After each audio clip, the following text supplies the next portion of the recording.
नमस्कार, आप देख रहे हैं सागर न्यूज। हम राम सागर मिश्रा। खबरों के लिए आपको ले चलते हैं महाराजगंज जनपद के सिसवा बाजार से बड़ी खबर निकल कर आ रही सामने।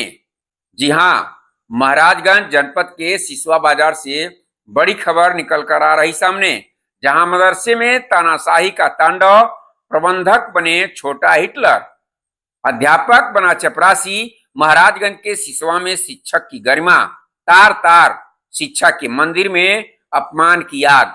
बात करेंगे महाराजगंज जनपद की सिसवा बाजार नगर पालिका क्षेत्र के मीर सिकरी मोहल्ला में स्थित मदरसा अजीजिया ईसा अतुल ओलुम इन दिनों गर्म चर्चाओं का केंद्र बन गया है। वजह है कि यहाँ के प्रबंधक का ऐसा तानाशाही रवैया, जिसे देखकर लोग अंग्रेजों की हुकूमत को याद करने लगे हैं। जो मदरसा कभी ज्ञान और तहजीब की मिसाल माना जाता था, वहां अब मानवाधिकार और शिक्षक सम्मान की खुलेआम धज्जियां उड़ाई जा रही हैं। खबर है कि यहां कार्यरत एक सम्मानित शिक्षक मोहम्मद नसीम को उनकी अध्यापक की जिम्मेदारी से हटाकर गेट पर बैठा दिया गया है, मानो वह कोई चौकीदार हो। सोचिए, एक शिक्षक जो समाज का निर्माता होता है, उसे चपरासी के स्तर पर लाकर बैठा देना, क्या यह किसी सजा से कम है? सूत्रों की मान है तो नसीम साहब को न पढ़ाने दिया जा रहा है, न कोई सम्मान। हालत यह है कि मदरसे के प्रिंसिपल तो उन्हें गेटमैन बताकर पल्ला झाड़ लेते हैं, लेकिन जब प्रबंधक से बात की गई तो उन्होंने खुद माना कि नसीम अध्यापक हैं। अब सवाल उठता है, अगर वह शिक्षक हैं तो गेट पर क्यों बैठा दिए गए?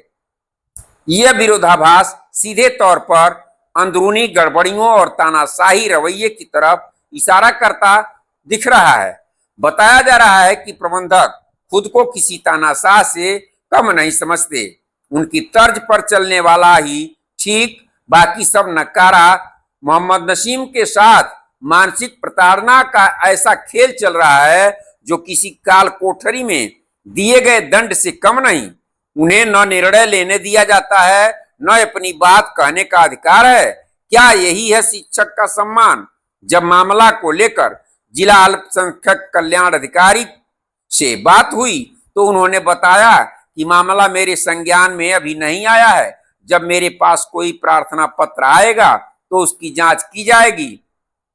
जिला अल्पसंख्यक अधिकारी का कहना भी ठीक है, क्योंकि जब तक कोई प्रार्थना पत्र किसी अधिकारी को नहीं मिलेगा, तब तक खुद उस पर जांच कैसे हो सकती है, कैसे कार्रवाई हो सकती है? लेकिन बड़ा सवाल यह है कि जोगी सरकार भले ही मंचों से गुरु सम्मान की बात करें, लेकिन अब जमीन पर ऐसा अन्याय हो और प्रशासन मौन साध ले तो फिर क्या फर्क रह जाता है? लोकतंत्र और तानाशाही में स्थानीय लोगों और सामाजिक कार्यकर्ताओं, शिक्षाविदों का गुस्सा अब उबाल पर है। मांग की जा रही है कि इस पूरे मामले की उच्च स्तरीय जांच कराई जाए और यदि प्रबंधक दोषी पाए जाएं तो उनके खिलाफ सख्त से सख्त कार्रवाई की जाए, वरना यह चिंगारी पूरे जनपद की शिक्षा व्यवस्था को जला सकती है। अब देखना यह होगा इस पर कैसे जांच बनती है या कोई कार्रवाई होती है, ये तो समय बताएगा। मोहम्मद नसीम को तानाशाही का शिकार बनाकर भुला दिया जाएगा। जानते हैं अध्यापक नसीम से क्या कहते हैं इसको लेकर के, क्या समस्या है उनके सामने? क्या नाम है आपका? मेरा नाम मोहम्मद नसीम है। क्या आप गेट पे बैठ करके गेट टीकर का काम करते हैं, वॉचमैन? नहीं सर, मैं इस मदरसे में सहायक अध्यापक तानिया के पद पर कार्यरत हूँ और मुझको फर्जी और झूठा आरोप लगा करके सस्पेंड और निष्कासन किया गया था, जिसमें रजिस्ट्रार उत्तर प्रदेश मदरसा शिक्षा परिषद द्वारा जो मेरा निलंबन निष्कासन किया गया था, उसको विधि शून्य मानते हुए मुझको बहाल कर दिया गया है। बहाल होने के बाद मुझको प्रबंध समिति और प्रबंधक और प्रधानाचार्य द्वारा मिल करके मुझको यहीं पर रखा गया है। शिक्षण काम नहीं लिया जाता है। कितने दिन हो गए आपको यहाँ बाहर बैठते? मैं 5/4/2025 से यहाँ पर बैठ रहा हूँ और ज्वाइनिंग मेरी हुई है 21 मार्च 2025 से। इसके पहले शिक्षण संस्थान में काम करते थे आप? यहीं पर मैं करता था। 2013 की मेरी नियुक्ति हुई है। तो प्रबंधक जी से आपने पूछा नहीं क्यों मुझे यहाँ बैठा रहे हैं?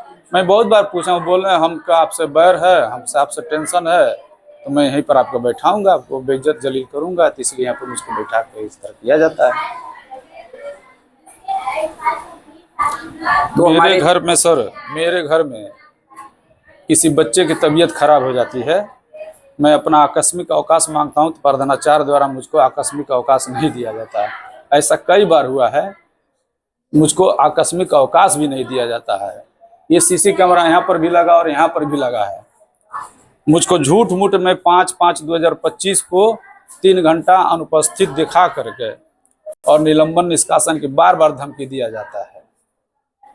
जबकि कैमरा लगा, आप चाहिए तो उस डेट का निकाल कर आप देख सकते हैं मैं यहाँ पर उपस्थित हूँ कि नहीं हूँ, लेकिन फिर भी मुझको जबरन नोटिस दिया गया और ये बताया गया कि आप 3 घंटा उपस्थित हैं प्रधानाचार्य द्वारा।